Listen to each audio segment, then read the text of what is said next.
কেন্দ্রীয় সরকারি কর্মচারীদের বেতন কাঠামোয় বড়সড় পরিবর্তনের সম্ভাবনা ঘিরে জোরদার হয়েছে আলোচনা। অষ্টম বেতন কমিশনের চূড়ান্ত সুপারিশ এখনও সামনে আসেনি, তার আগেই কর্মচারী ও পেনশনভোগীদের বিভিন্ন সংগঠনের প্রস্তাব ঘিরে নতুন করে আশার আলো দেখা দিয়েছে।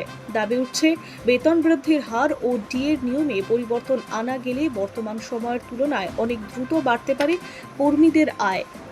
বর্তমান বেতন কাঠামোয় কেন্দ্রীয় সরকারি চাকরিতে লেভেল 1 কর্মীদের বেসিক পে শুরু হয় 18,000 টাকা থেকে। নিয়ম অনুযায়ী প্রতি বছর মূল বেতনের ওপরে 3% হারে ইনক্রিমেন্ট দেওয়া হয়।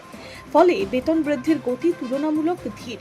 বর্তমান হিসেব অনুযায়ী 18,000 টাকা থেকে বেসিক পে 23,886,000 টাকায় পৌঁছাতে প্রায় এক দশক সময় লেগে যেতে পারে।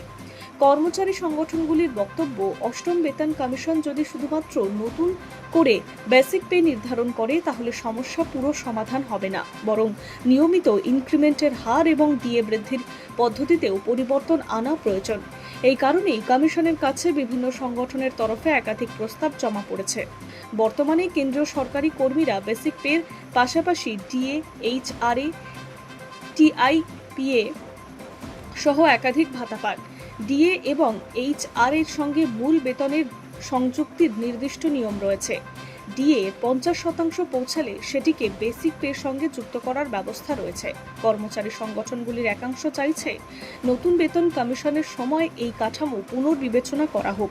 তাদের প্রস্তাব অনুযায়ী বার্ষিক বেতন বৃদ্ধির হার 3% থেকে 7% করা উচিত। একই সঙ্গে ডিএ 25% পৌঁছালে সেটি মূল বেতনের সঙ্গে যুক্ত করার নিয়ম চালু করার দাবি উঠছে। এই দুই পরিবর্তন কার্যকর হলে কর্মীদের মোট আয় বৃদ্ধির গতি অনেকটাই বৃদ্ধি পাবে। সংগঠনগুলির হিসেব অনুযায়ী তখন 7 বছরের মধ্যেই বেতন দ্বিগুণ হারে সম্ভাবনা রয়েছে।